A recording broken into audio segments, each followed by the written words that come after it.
মাটির হাঁড়িতে যে কোনো রান্না খেতে অনেকটা মজা হয়। তো আগেকার দিনে মাটির হাঁড়িতে মা তো ঠাকুমারা মাটির রান্না হাঁড়ি নিয়ে করতো। এসেছি, তুমি এটাতে মাংস রান্না করবে। আমি আর এই হচ্ছে গেঞ্জিটা ছেলে পরেছে, তো ওর এক আঙ্কেল দিয়েছে, তো গেঞ্জিটা পেয়ে অনেকটা খুশি, তো দেখাচ্ছিল। তো এদিকে মাটির হাঁড়ি নিয়ে আসলো ছেলে, তো মাংস রান্না করবো আজকে মাটির হাঁড়িতে। তো সবগুলো আমি যে উপকরণ লাগে সব কেটে নিচ্ছি। আমি পেঁয়াজগুলো কেটে নিলাম, রসুনটা কেটে নিচ্ছি এবং সমস্ত যা কিছু লাগে সব কেটে আমি রেডি করে নেব। আর যে কোনো রান্না মাটির হাঁড়িতে করলে অনেকটা মজা হয়। তো আগেকার দিনে কি হতো, এরকম তো কাস্টিন বা লোহা যে কোনো কড়াই তো ছিল না, তো মাটির হাঁড়িতে রান্না করতো। তো আমার মা বলতো মাটির হাঁড়িতে রান্না করা খাবার খেতে অনেকটা মজা হয়।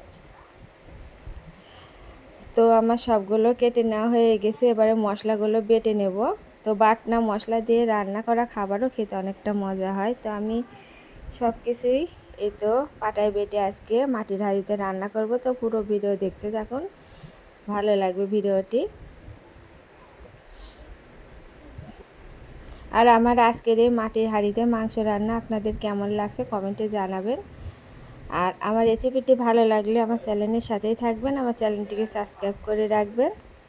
আর এরকম নিত্য নতুন রেসিপি পেতে অবশ্যই আমার চ্যানেলের সাথে থাকবেন। আর যারা ফেসবুক থেকে দেখছেন আমার আজকের এই রেসিপিটা লাইক এবং ফলো করে দেবেন এবং শেয়ার করে দেওয়ারও অনুরোধ জানাচ্ছি।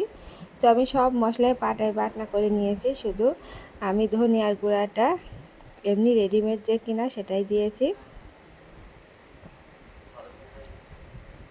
তো আমি যে আলুর একটা খোসার মতো মোটা করে কেটে নিয়েছি, এটা দিয়ে আমি এই ঝালটা তুলছি আর এভাবে তুলে থাকি।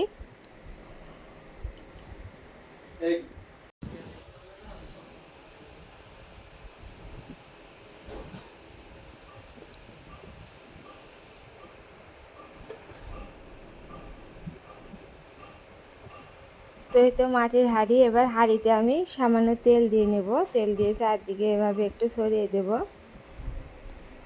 যাতে তলাতে লেগে না থাকে। আর এবারে সবগুলো উপকরণ আমি মাটির হাঁড়িতে দিয়ে নিচ্ছি। তো মাংসটা দিয়ে নিলাম, পেঁয়াজ বাটা, রসুন বাটা, আদা জিরা বাটা, মরিচ বাটা সব কিছু দিয়ে নিলাম। আবার কাঁচা পেঁয়াজও দিয়ে নিচ্ছি। আর এতেও স্বাদের জন্য পরিমাণ মতো লবণ, হলুদ যা যা লাগে সব কিছু দিয়ে আমি এবারে হাত দিয়ে ভালো করে মেখে নেব। আর সরিষার তেলও দিয়ে নেব।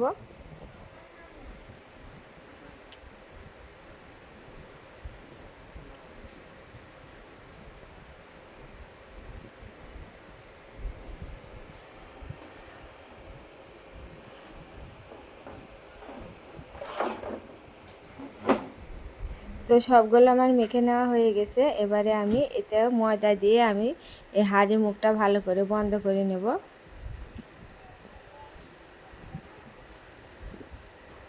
তো হাতে মাখা যে কোনো জিনিস খেতেও ভালো লাগে। আর এ তো মাটির হাঁড়িতে রান্না, তো সব মিলিয়ে আজকের এই রেসিপিটা অনেকটা সুন্দর হয়েছিল। তো এবারে চুলা ধরিয়ে নেব।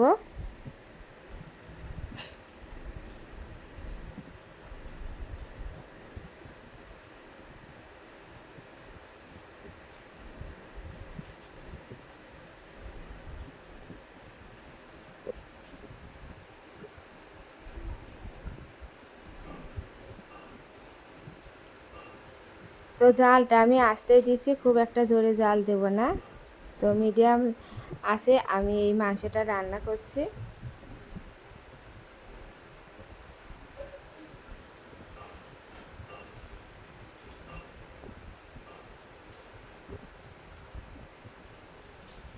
তো খুব বেশি একটা সময় লাগে না, আমি 15 মিনিটে এভাবে মাটির হাঁড়িতে মাংস রান্না করে নিলাম। তো মাংসটা হয়ে গেছে, এবারে আমি ঢেলে দেখিয়ে দেব কেমন হয়েছে। আর এই দেখতেই পাচ্ছেন কতটা সুন্দর হয়েছে।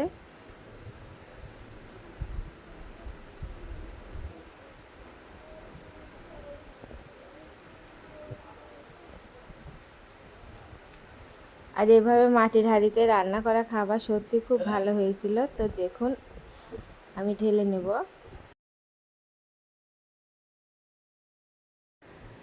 আর দেখুন ঝোলটা অনেকটা হয়েছে, আর মাংসগুলো অনেক সুন্দর সেদ্ধ হয়ে গেছে, আমি একটু চেক করে নিলাম। তো সব মিলে আজকে মাটির হাঁড়িতে রান্নাটা সুন্দর হয়েছে। তো ছেলেকে খেতে দিয়ে দিলাম, তো ছেলে খেয়ে বলবে কেমন হয়েছে। দেখো তো বাবা কেমন হয়েছে। তো এই ছিল আজকের রেসিপি। পরবর্তী রেসিপি দেখার অনুরোধ জানিয়ে এখানেই বিদায় নিচ্ছি। নমস্কার। খুব সুন্দর হয়েছে।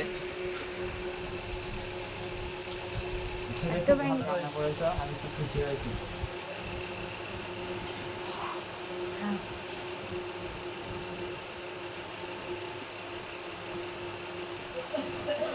ঝোলের স্বাদ কেমন হয়েছে দেখো তো বাবা।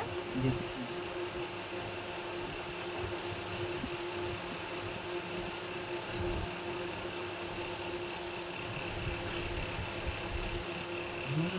ফাইনাল হয়েছে। এটা খুব সুস্বাদু হয়েছে।